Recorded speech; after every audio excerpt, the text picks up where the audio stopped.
And regardless if I'm working on something or not, I spend 70% of every single day in this same 126 square feet. So it's pretty important for me to get outside, see the sun, touch some grass, get some fresh air.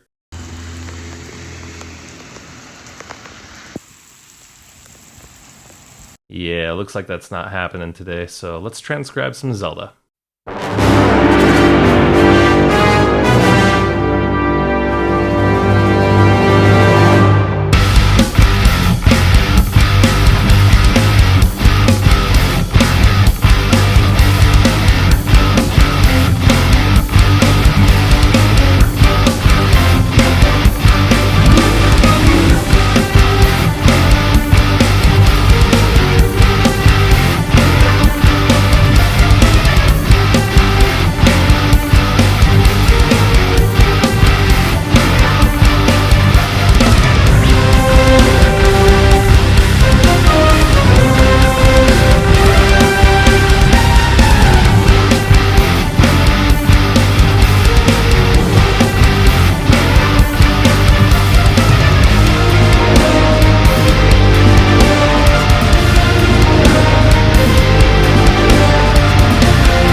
So the game plan was pretty simple. 2 hours. Yeah, that should be enough time to get this theme loaded into the computer. And I have never been more musically humbled in my life. And it doesn't matter that this theme is 32 years old, that I've heard it literally a million times. I've seen orchestras play it live. Doesn't matter. The second that I sat down to transcribe it, I was hearing instrumentation that I've either never noticed or have never heard. One of the two. Now, it could be this arrangement. For the sake of argument and just so that we can follow along here, the arrangement that I'm using is that one to reference. It is the latest one that Nintendo's official site put out. It's an orchestra playing to no audience. It's really easy to find, but I don't want to draw the wrath that Nintendo can bring down, so we're going to let you figure that out. And last but not least, the heavy stuff came later. Also, I wanted to show the orchestra as it is, because as soon as I put the rock elements in, guitar, bass, and drums, a lot of this instrumentation disappears from the mix, regardless of how quiet I mixed the rock element. So I really wanted to showcase the orchestra before we, messed it up. There is one more thing. I am using Spitfire Audio's Symphony Orchestra for the entire orchestra. I'm not sponsored by them. I paid for it with my own monies, but I think it sounds fantastic for this. Now, the whole process will start with a sketch or writing piano. Everything that I need is basically first laid out into one or two pianos, and then I can kite the MIDI to different instruments and program it with expression and dynamics, and it's done.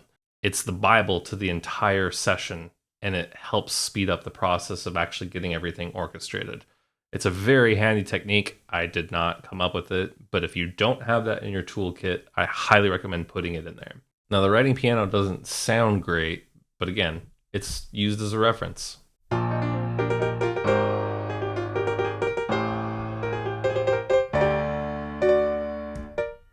All right, let's take a look at the strings. So this tremolo line is one of those things that I never noticed until starting to transcribe it.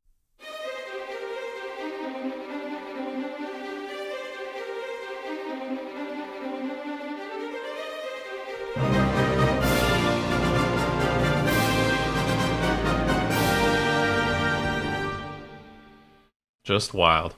The other thing that I wanted to make sure was that the big string portamentos, I wanted to make sure that they popped pretty hard, so I made sure that we had the violin solo added to this.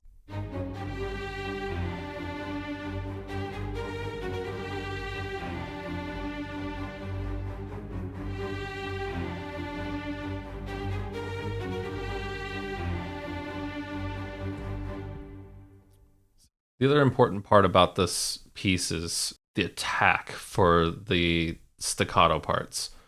And the performance patches actually do pretty well, especially within the cello.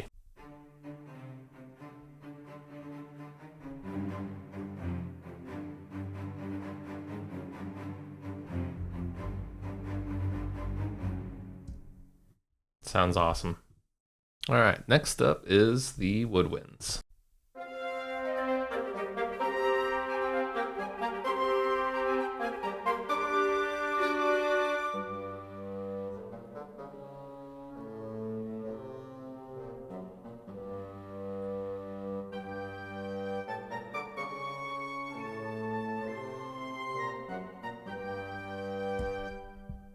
So mischievous sounding.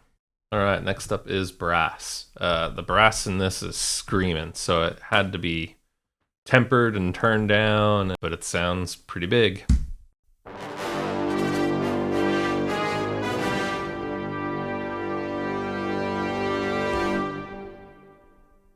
There's also some very cool articulations like the rips and the multi-tongue.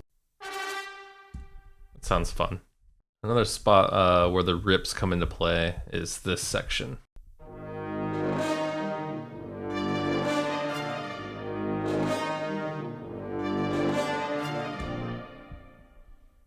And last up is the percussion.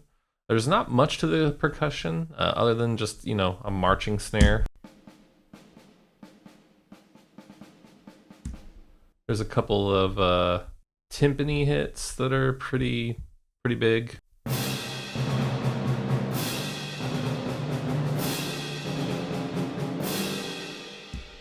I think the only thing that I really added that is not in the reference track is the gong in the beginning.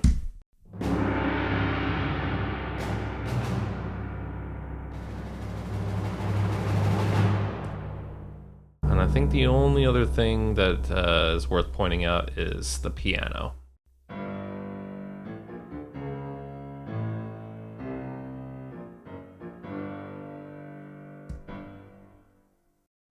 And that pretty much does it for the symphony. Now we are on to the fun stuff. So it was about halfway into the transcription, we're talking like 4 or 5 hours in, that I decided that this was going to happen. So we started with the drums. I'm using the GGD P5 kit. It's already broken out the way that I like it. Again, not sponsored, paid for with my own money, and it sounds like this.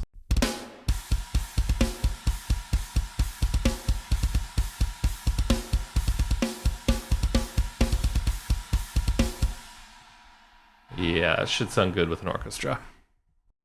Next up is bass. We're using Neural's Parallax. I think it's just a modified version of one of their presets that I think sounds pretty great. It's heavy.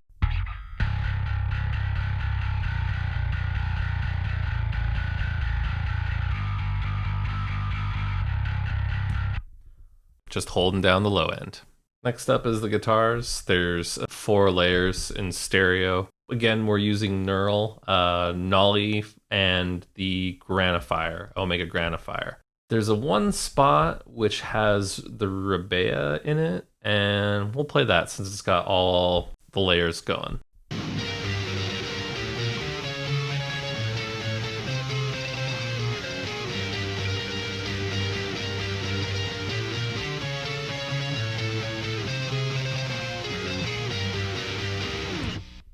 And that's about it.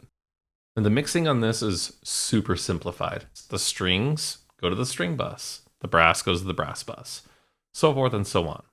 And everything's basically focused to the main out, which has Gullfoss on it, which I do recommend for orchestration. It's a fantastic little tool. We've got some virtual tape deck made by Slate and some Pro L. Again, not sponsored by any of these companies, but it all makes it sound really, really good. Well, that is about it. I had an absolute blast putting this together. Hopefully, I did it some justice, as I've been a huge fan of Koji Kondo for the vast majority of my life. And I hope that if he were to ever hear this, that he wouldn't be too disappointed.